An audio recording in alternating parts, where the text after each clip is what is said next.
Welcome to the Sales Lab. How would you define technical sales? Again, I love the question. We've always looked at, and through my career, the number one goal has always been to go and grow the relationship. Well, how do you grow a relationship? Well, you focus on gaining trust from that customer, from that contractor. And in this case, the key to getting that contractor to trust you, there's several different keys. One is the simple ones: respond. They want a response time, and that response time has got to be quick. That's simple. We know that.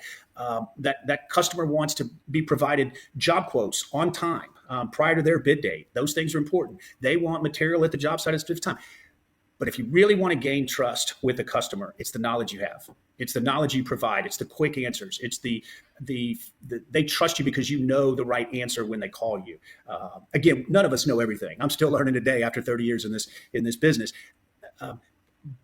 But I know where to go to get the answer if it's something I don't know. And that's really what they want. So that's where the technical piece of it comes in. And it's knowing who to call. It's knowing what manufacturers to call. It's understanding the product and be able to answer questions about the product when they call you. It's understanding the system. The chill water system that we talked about earlier, it's understanding how that system works. It's making sure you're educating yourself so that when you sit and talk to that contractor, they know that you appreciate what they do each and every day. You understand the technical side of that business. That's technical sales to me. And that ultimately leads to having that relationship and that trust with that contractor. Absolutely. Well, sometimes when we are talking about trust, we try to kind of divide it into a couple different notions, right? I mean, one is, does the person care? Are they empathetic? Or are you of the type of character that I should trust you?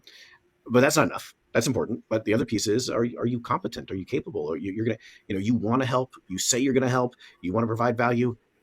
Do you know how? Do you have the experience? Do you have the expertise? If we run into some problems, are you going to be able to help me troubleshoot?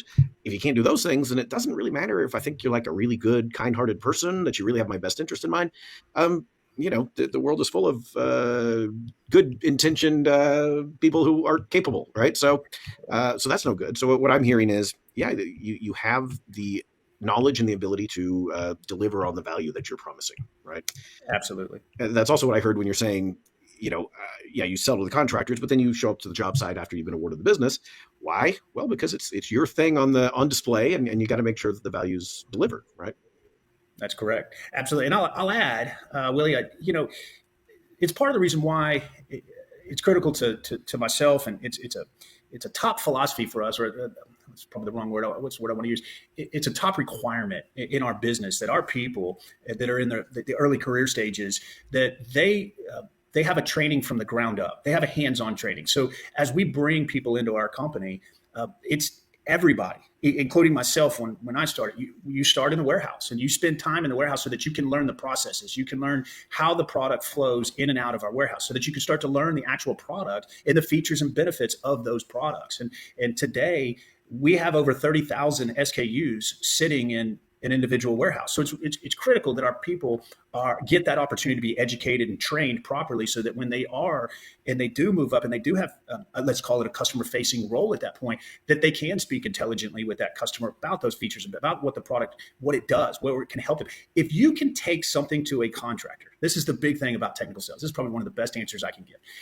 If you can add value to a contractor by going in and offering them a different idea that will either help the job go quicker, save them some labor dollars, or even just provide a better system overall, you've captured that customer at that point in time. And so, it's critical that we educate, train, and learn so that we understand those systems and those products.